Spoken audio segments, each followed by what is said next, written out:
Pregnancy confirm అయిన వెంటనే అంటే మనం యూరిన్ టెస్ట్ చేస్తారు కదండీ స్ట్రిప్ మీద, అది పాజిటివ్ వచ్చిన వెంటనే మనం గైనకాలజిస్ట్‌ని యాజ్ సూన్ యాజ్ పాసిబుల్ మనం కలవాలన్నమాట. ఎందుకంటే ఫస్ట్ వాళ్ళు ఒక స్కాన్ అనేది మనకు అడ్వైస్ చేస్తారు. ఈ స్కానింగ్‌లోనే మనకి జెస్టేషనల్ సాక్ అనేది ఫామ్ అయిందా లేదా, బేబీ హార్ట్ రేట్ అనేది డెవలప్ అయిందా లేదా అనేదాన్ని చెక్ చేస్తారు. ఈ స్కానింగ్ తీసే ముందు మీరు కంపల్సరీ వాటర్ తాగే వెళ్ళండి. ఎందుకంటే మీరు స్కానింగ్‌కి 7:00 వెళ్ళారనుకో, వాళ్ళు ఒక 2 లీటర్స్ ఆఫ్ వాటర్ ఇస్తారు. అది తాగి ఆ తర్వాత మీ బ్లాడర్ నిండిన తర్వాత మాత్రమే స్కాన్ తీస్తారు. సో మీ టైం అంతా వేస్ట్ అవుతుంది. కాబట్టి ఈ స్కానింగ్ ఎవరికైతే అడ్వైస్ చేస్తున్నారో వాళ్ళు compulsory before going to scan మీరు కంపల్సరీ ఒక 2 లీటర్స్ ఆఫ్ వాటర్ తీసుకోండి. అప్పుడు మీ యొక్క యూరినరీ బ్లాడర్ అనేది యూరిన్ ఫుల్గా కలెక్ట్ చేసి పెడుతుంది.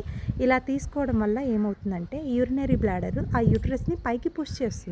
ఇలా పుష్ చేయటం వల్ల ఆ గర్భాశయంలో ఏమేమైతే పార్ట్స్ ఉన్నాయో అవన్నీ ఈజీగా విజిబుల్ అవ్వడానికి ఈ యొక్క స్కాన్ అనేది హెల్ప్ చేస్తుంది. సో స్కాన్కి వెళ్ళే ముందు కంపల్సరీ యూరినరీ బ్లాడర్ అనేది ఫుల్గా ఉంచేటట్టు చూసుకోండి.